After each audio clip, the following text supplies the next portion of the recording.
কেউ তো একজন পালিয়ে গেছে, আর যে পালিয়ে গেছে তাকে কেউ দেখেনি। হ্যাঁ বন্ধুরা, সত্য ঘটনা অবলম্বনে ট্রু ইভেন্টসকে বেস করে একটা সিরিজ নির্মিত হয়েছে। আর এই সিরিজটাতে 5খানা এপিসোড আছে। আর এই 5টা এপিসোডের লগভগ লেন্থ 45 থেকে 50 মিনিটসের মধ্যে। তো আপনি আইডিয়া করেন, মোটামুটি 3.5 ঘন্টার কাছাকাছি তো লাগছেই, 4 ঘন্টা এরকমই লাগবে।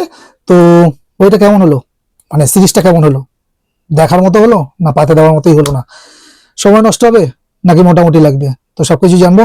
সিরিজটা কাটাছাড়া করার আগে একটা ছোট্ট রিকোয়েস্ট তোমাদের কাছে, আমার চ্যানেলটা নতুন, আর এই চ্যানেলে যারা নতুন এসছো তারা অবশ্যই এই চ্যানেলটাকে সাবস্ক্রাইব করে দাও, আর পাশে থাকা বেল আইকনটাকে প্রেস করে নোটিফিকেশন ডাউন করে দাও, যাতে করে আমি যখনই মুভি বা সিরিজ বা বিভিন্ন রকম যতগুলো মানে যে রিভিউটাই করবো, যে ভিডিওটা দেবো, যাতে করে সবার আগে তোমার কাছে নোটিফিকেশন চলে যায় এবং সবার আগে তুমি ভিডিওটা দেখতে পারো, এনজয় করতে পারো। তো চলো রিভিউ করি। একজন পিতা তার নিজের ছেলে মেয়েকে নিয়ে পালিয়ে গেছে, মা জানে না। এবার মা জানতে পারলো যখন যে তার হাজবেন্ড তার নিজের ছেলে মেয়েকে নিয়ে পালিয়ে গেছে, তখন সে খোঁজা শুরু করলো। আর এই খোঁজা নিয়েই এই বই, সত্য ঘটনা অবলম্বনে। হ্যাঁ বন্ধুরা, এই ঘটনা ঘটেছে এবং এই ঘটনার উপর বেস করে এই মুভি সিরিজটা তৈরি হয়েছে। আর এই সিরিজের টোটাল 5টা এপিসোড আছে। আর 5টা এপিসোড মানে গোটা সিরিজটাই কিন্তু 110% ড্রামা ওরিয়েন্টেড, জনরাটাই ড্রামা, অন্য কোনো জনরা নেই এর মধ্যে, কোনো অ্যাকশন নেই, থ্রিল নেই, সাসপেন্স নেই, কিচ্ছু নেই, জাস্ট ড্রামা। তো ড্রামা ইন দ্য সেন্সেই যদি দেখি তাহলে সিরিজটা কেমন হলো। সিরিজটা অলমোস্ট ভালো হতে গিয়ে হলো না, তার কিছু কারণ আছে। তো গল্পটা তো বেসিক, আর ঘটনাটা সত্য ঘটেছে, তো আমরা জুড়ে যাই, কারণ আমাদের মাথার মধ্যে আগে থেকে একটা ইনস্টিটিউট চলতে থাকে, হ্যাঁ এরকম ঘটনা ঘটেছে। তো আমরা সেই একটা বিষয়ে যখনই আমরা জানতে পারি যে এটা সত্য ঘটনাগুলো একটা জিনিস দেখছি, তখন একটা আলাদাই একটা সিম্প্যাথি কাজ করে আমাদের মধ্যে, ঠিক আছে। কিন্তু এই সিরিজের যতগুলো ক্যারেক্টার আছে, কারোর সাথে আপনি সারপ্রাইজলি জুড়তে পারবেন না। সেটা তাদের ক্যারেক্টার ডেভেলপমেন্টের জন্য হতে পারে, সেটা তাদের অ্যাক্টিং এর জন্য আমি বলবো না, কারণ অ্যাক্টিং সবাই কেউ খারাপ করেনি, ঠিক আছে। ক্যারেক্টার ডেভেলপমেন্টে একটা কিছু গন্ডগোল ছিল, কারোর সাথে আমি জুড়তে পারিনি। মায়ের সাথে তো জুড়বে, যে মা তার বাচ্চাকে খুঁজে পাচ্ছে না, তার হাজবেন্ড পালিয়ে গেছে তার বাচ্চার কাচ্চা নিয়ে, ঠিক আছে, তার প্রতি তো আপনাদের একটা স্যাড ফিলিংস আসবে, হয় না, পুরো বইটার মধ্যেই হয় না। তার একটা মেজর কারণ হচ্ছে এই যে ক্যারেক্টারটা, মায়ের ক্যারেক্টারটা একটা অ্যাফেয়ার আছে, আর অ্যাফেয়ারটা যার সাথে আছে তার এই বইয়ে কি রোল সেটা বলা যাচ্ছে না, সেটা সিরিজটা না দেখলে আপনারা বুঝতে পারবেন না। সিরিজটা যখন দেখবেন বুঝতে পারবেন যে এই ক্যারেক্টারটার সম্পর্কে যদি আমি কিছু বলি, মুখ খুলি, তাহলে স্পয়লার হয়ে যাবে। আর এই বইয়ের ক্লাইম্যাক্স কিন্তু খুব খারাপ নয়।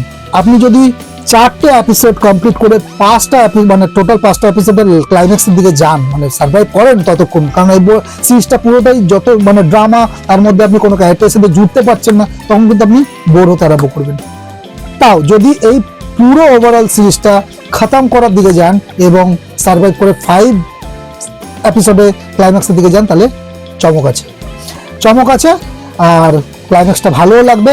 আর এই বইয়ের যে বাবা, যে পিতা, যে তার ছেলে মেয়েকে নিয়ে পালিয়ে গেছে, তার প্রতি আপনার একটা সফট কর্নার তৈরি হবে, তার সামান্যক্ষণের জন্য, কারণ এটা ক্লাইম্যাক্সের সময় হয়ে যাচ্ছে। যদি প্রথম থেকে এস্টাবলিশ হতো সেটা আলাদা ব্যাপার ছিল, আর স্যাড ফিল করবেন। আর ওভারঅল যে সিরিজটা আমি যদি বলি,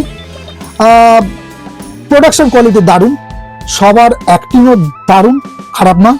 ওই যে বললাম প্রবলেমটা ওই ক্যারেক্টার ডেভেলপমেন্টের উপর হয়েছে।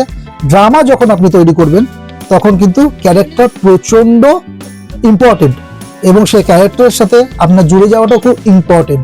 সব ক্যারেক্টারের সাথে যে আপনাকে জুড়তে হবে তা না, কিন্তু 2-1টা ক্যারেক্টারের সাথে যদি আপনি ভাইটাল যারা মেন লিড, তাদের প্রতি যদি আপনি কোনো সিনসিয়ারিটি ফিল না করেন, যখন সে মা তার ছেলে মেয়েকে খুঁজছে কি খুঁজছে না, আচ্ছা খুঁজবে, কোনো ফিল আপনি পাবেন না, কোনো মানে মনেই হবে না যে খুঁজে পাওয়া বা এরকম কিছু আপনি বুঝতে পারবেন, মানে আপনি ফিল করতে পারবেন। তো এটাই। আর প্রোডাকশন কোয়ালিটি যেটা বললাম, অনেকগুলো শহর দেখানো হয়েছে, অনেকগুলো দেশ দেখানো হয়েছে, প্রোডাকশন কোয়ালিটি দারুণ। আর প্রত্যেকটা শহর এবং প্রত্যেকটা দেশকে যেভাবে ক্যাপচার করা হয়েছে সেটাও দারুণ। তো প্রবলেম ওখানে হয়ে গেল ক্যারেক্টার ডেভেলপমেন্টে। বাকি ওভারঅল ফিল্মটা ড্রামা ওরিয়েন্টেড হলো, আমি বলবো খারাপ না। আর ক্লাইম্যাক্সটা খারাপ না, ক্লাইম্যাক্সটা দেখার মতো। তো এই ছিল আমার ওভারঅল এই বইটাকে নিয়ে, এই সিরিজটাকে নিয়ে রিভিউ। কারা কারা পর্যন্ত এখনো পর্যন্ত এই সিরিজটাকে দেখেছেন তারা প্লিজ আমাকে কমেন্ট করে জানান। কারা এখনো পর্যন্ত দেখেননি তারা, আমি বলবো যে খুব যে আপনাদের সময় নষ্ট হবে তা না, কিন্তু ড্রামা ফিল্ম হতে, ড্রামা সিরিজ ভালোবাসতে হবে, ড্রামা জিনিসটাকে আপনাকে গ্রহণ করতে জানতে হবে। যদি আপনি ড্রামা ওরিয়েন্টেড ফিল্ম বা সিরিজ দেখতে অভ্যস্ত হন তবেই কিন্তু আপনার এই সিরিজটা ভালো লাগবে বা মোটামুটি একটা সময় আপনার টাইম পাস হয়ে যাবে।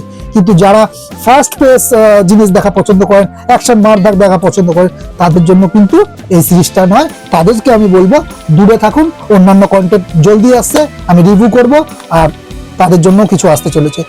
তো এই ছিল আমার ওভারঅল রিভিউ এই সিরিজটাকে নিয়ে। আর এখনো পর্যন্ত যারা যারা আমার এই চ্যানেলটাকে সাবস্ক্রাইব করোনি প্লিজ সাবস্ক্রাইব করে দাও। আর এই ভিডিওটা ভালো লাগলে লাইক করে দাও, শেয়ার করে দাও তোমার কাছের মানুষদের সাথে। আর কমেন্টে জানিও কারা কারা এখনো পর্যন্ত এই সিরিজটা দেখেছো, তাহলে আমি ভেরিফাই করব যে কার সাথে আমার মতের মিল হচ্ছে আর কার সাথে হচ্ছে না। আর আমি কমেন্টসের প্রত্যেকজনে কিন্তু উত্তর দেওয়ার চেষ্টা করবো। প্লিজ তোমরা কমেন্ট করো, তোমাদের মতামত আমার সাথে শেয়ার করো। দেখা হচ্ছে নেক্সট ব্লগে, ততক্ষণ ভালো থাকো, সুস্থ থাকো। খুব তাড়াতাড়ি দেখা হচ্ছে নেক্সট ব্লগে, নেক্সট ভিডিওতে। ততক্ষণ টাটা।